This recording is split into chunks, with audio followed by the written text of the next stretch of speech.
सूफी संत कबीर नगर कबीर की धरती पर मुझ जैसे नौजवान को विद्यालय प्रांगण के प्रबंधक श्री राधेश्याम यादव जी ने आज शिक्षक दिवस पे जो मौका दिया, इसके लिए मैं दिल की गहराई से आपका धन्यवाद ज्ञापन करता हूं। कार्यक्रम में आने का समय था 11 बजे, लेकिन बारिश तेज हो रही थी। हमारे दो दोस्त, एक गोरखपुर से आना था और एक देवरिया से आना था, इसीलिए कार्यक्रम विलंब हो गया।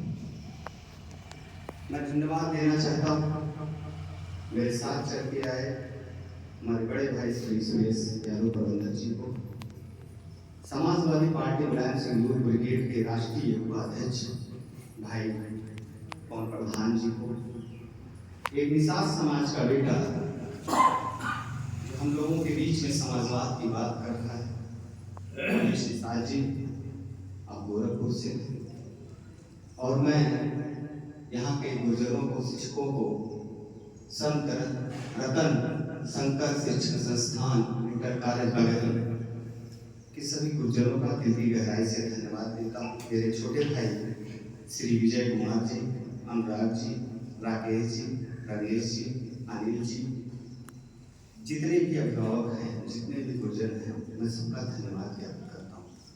कबीर की धरती है और कबीर से ही बात शुरू होनी चाहिए, तो मैं उस कबीर की धरती से, उनके दोहे से मेरा अभिवादन आप स्वीकार करेंगे, मुझे पूर्णता विश्वास है।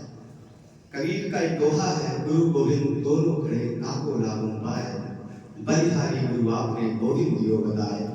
ऐसे कबीर को मैं प्रणाम करता हूँ। मुझे बड़ा हर्ष है कि इस पिछले क्षेत्र में जिस पौधशाला को आपने लगाया है माननीय प्रबंधक जी, अगर हम लोगों को कभी किसी संवैधानिक पदों पे पहुंचने का मौका मिला या कभी भी इस तरह का इन नौजवानों से कोई प्रतिभा निकल करके देश के पार्लियामेंट में पहुंचे, आईएएस बने, पीसीएस बने, डॉक्टर बने, इंजीनियर बने, यही आपकी असली खेती होगी कि एक विशाल का वृक्ष तभी बनेगा जब इस विद्यालय से एक अच्छी नर्सरी निकलेगी। आज जब हम शिक्षक दिवस पे ये बोल रहे हैं कि हमें चलना कैसे, हमें बोलना कैसे, हमें अपनी भावभीनी विचारधारा को कैसे प्रकट करना है, तो यही दूर कई सदी पूर्व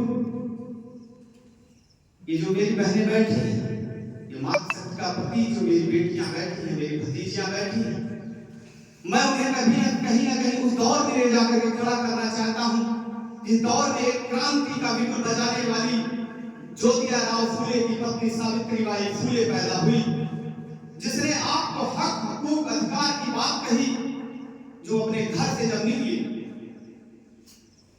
और उसने कहा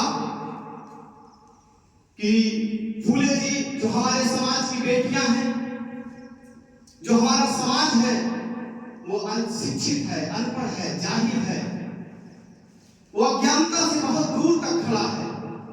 ऐसी परिस्थिति में सावित्रीबाई फूले का उदय हुआ और सावित्रीबाई फूले के पति ज्योतिराव फूले ने उनको पठन पाठन कराया और उनके साथ एक और महिला मुस्लिम समाज की जिसने क्रांति रूपी बिगुल बजाया, जिसका नाम है फातिमा शेख। उन दोनों बहनों ने निकल करके जब हमारी बेटियों को पठन और पाठन कराने के लिए आपके गली कूचों में प्रवेश किया, तो उसके ऊपर कीचड़ फेंका गया, उसके ऊपर मैला फेंका गया। माननीय प्रबंधक जी, ये भी जानने की जरूरत है आप बेटियों को, जब उस पर कीचड़ फेंका गया, उसकी साड़ी बदबू करने लगी, तो भाव मन से आकर के अपने पति से कहने लगी कि मैं कैसे पढ़ाऊं अपने समाज की बेटियों को, मैं कैसे पढ़ाऊं अपने समाज की बच्चियों को। मैं जब गली से निकलती हूं तो मेरे ऊपर कीचड़ फेंका जाता है, मेरे ऊपर मैला फेंका जाता है, मेरी साड़ी बदबू करने लगती है। तो ज्योतिराव फूले ने कहा, देखो जिस समाज से तुम्हें लड़ना है वो समाज बड़ा अनपढ़ और जाहिल है। हमारी लड़ाई रूढ़वादियों से है, हमारी लड़ाई सामंतवादियों से है। वो नहीं चाहते कि हमारे समाज की, बहुजन समाज की बेटियां, पिछड़े समाज की बेटियां, अनुसूचित समाज की बेटियां पढ़े। उनके हाथ में कलम देने के लिए तुम लड़ाई से नहीं हो सकती, तुम दो जोड़ी साड़ी रखो। अभी संचालक महोदय संचालन तुम दो जोड़ी साड़ी रखो, एक साड़ी अपने बैग में रख लो और एक साड़ी पहन के जाओ। जब पिछड़ा युग साड़ी उसके ऊपर फेंक दी जाती थी, उसको प्यार से वो लपेट करके उसी थैले में डालती थी जिस थैले से नई साड़ी निकालती थी और उसे पहन के आपको पठन पाठन कराने का काम करती थी। उसी का देन है, उसी की सोच है कि आज विश्वविद्यालय में प्रवक्ता बन करके बेटी पढ़ा रही है, आज विश्वविद्यालय में प्रोफेसर बन के बेटी बैठी है। आज उसी की देन है कि मेडिकल कॉलेजों में आप डॉक्टर हो, आप एमबीबीएस हो, उसी की देन है। तो कहीं ना कहीं आपको उस महिला को भी याद करने की जरूरत है। आज जब घर जाना, इस शिक्षक दिवस पे मैं आपको बता रहा हूं, जब आज जब घर जाना तो एक बार वीडियो पे यूट्यूब पे जाकर के सावित्रीबाई फुले का इतिहास पढ़ना। यहाँ से जब जाना तो सुरैया तैयब का इतिहास पढ़ना, यहाँ से जब जाना फातिमा शेख का इतिहास पढ़ना, यहाँ से जब जाना तो डॉक्टर बी आर अम्बेडकर की विचारधारा पढ़ना, जिसने 21 डिग्री 36 डिग्री लेने के बाद कोलंबिया यूनिवर्सिटी में पढ़ने के बाद महिला और कीचड़ जैसी प्रताड़ना को झेलने का काम किया, जिसकी फाइल फेंक दी गई ऑफिसों से और कहा गया तुम दलित समाज के बेटे हो, तुम्हें मैं धूल से पानी दूंगा। इस कहानी को पढ़ना, और जब तुम इस कहानी को पढ़ोगे तो तुम्हारे अंदर क्रांति आएगी, और जब क्रांति आएगी तो मैं दावा करता हूं तुम्हें कोई रोक नहीं पाएगा। और तुम्हें तो वैसे भी नहीं रुकना चाहिए, तुम मामूली धरती से नहीं हो। समाजवाद की परिभाषा को सबसे पहले परिभाषित करने वाले उस कबीर की धरती से हो, जिस कबीर ने अपने दोहे में लिखा था, साईं की तरह दीजिए जाकी कुटुंब समाए, मैं भी भूखा ना रहूं साथ में भूखा जाए। आप उस कबीर की धरती से आते हो, जिसे तलेर के एक अहंकारी व्यक्ति को पिड़हर घाट पे चलती हुई चिता को देख करके तुम गर्व से कह सकती हो कि मेरे बाबा, मेरे दादा, मेरे बुजुर्गों ने एक दोहा लिखा था, जिस दोहे का सार था, लकड़ी जल कोयला भई, कोयला जल भई राख, मैं पापी ने ऐसी जली, कोयला भई राख। आप पिछले क्षेत्र से आते हैं, आप क्या ये प्रयास होता है। मेरे साथ पवन प्रधान जी हैं, पिता तुल्य राधे श्याम जी। मैंने देखा है वो दौर 2002 में, जब मैं हाई स्कूल का स्टूडेंट था। मैंने देखा है अच्छे अच्छे घरों की बेटियां, मैंने देखा है गरीब घरों की बेटियां, बहुत सुंदर थी पढ़ने में, बहुत प्रतिभा थी उनके अंदर, बहुत उत्तेजना थी उनके अंदर, वो कुछ बनना चाहती थी। लेकिन वो कौन सी परिस्थितियां आई, वो कौन से लोग आए जो उनकी मानसिकताएं दब गई। आज भी जब मैं उन बहनों को देखता हूँ, आज भी जब मैं अपनी बेटियों को देखता हूँ, मेरे साथ पठन पाठन करने वाली उन बहनों को जब देखता हूँ कि आज वो बहुत से बदतर जिंदगी जी रही है, वो कौन से लोग थे जिन्होंने उन्हें शिक्षा से वंचित कर दिया। मैं कई बार धन्यवाद देना चाहता हूँ राधे श्याम जी आपको, कि आपने पिछले क्षेत्र में जो अलग जगाई है, कि बेटियां जिस दिन निकल जाएंगी एक नया भारत बनेगा। और पूज्य महात्मा गांधी ने कहा था, मैं भाषण नहीं करता, मैं चिंतक विचारक हूँ, मैं पढ़ लिख करके राजनीति में आया हूँ, मैंने पता नहीं कितने दलदल और कितने समुद्रों को देखा है।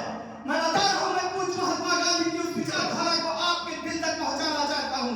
महात्मा गांधी ने कहा था, जब एक व्यक्ति शिक्षित होता है तो सिर्फ एक व्यक्ति शिक्षित होता है, लेकिन जब एक बेटी शिक्षित होती तो एक समाज शिक्षित होता है। मुझे एक बेटी शिक्षित बनाना है जिससे एक समाज शिक्षित हो। मैं ये संकल्प लेके आया हूं। मैं जवाहर लाल का मेरे अंदर एक कसम हमेशा रहा करती थी कि मेरे पिताजी भैंस चलाते हैं, 4 बजे रात को गोविंद शाम मेले में डिब्बा गिराते हैं।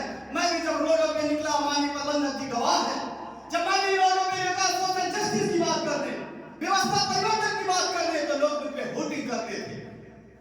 मैंने होर्डिंग को स्वीकार किया, मैंने परिस्थितियों को स्वीकार किया, और मैंने ये संकल्प लिया, समाज में जन जागृति और क्रांति फैलाने के लिए मुझे कुछ करना पड़ेगा, मैं करूंगा।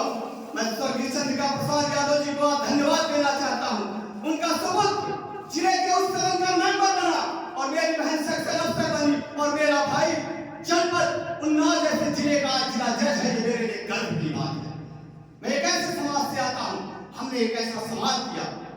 तो आप अम्बेडकर को पढ़ो, उस अम्बेडकर को जिस अम्बेडकर ने कहा था, शिक्षा वो सिंधी का दूध है जो जितना पिएगा उतना खाएगा।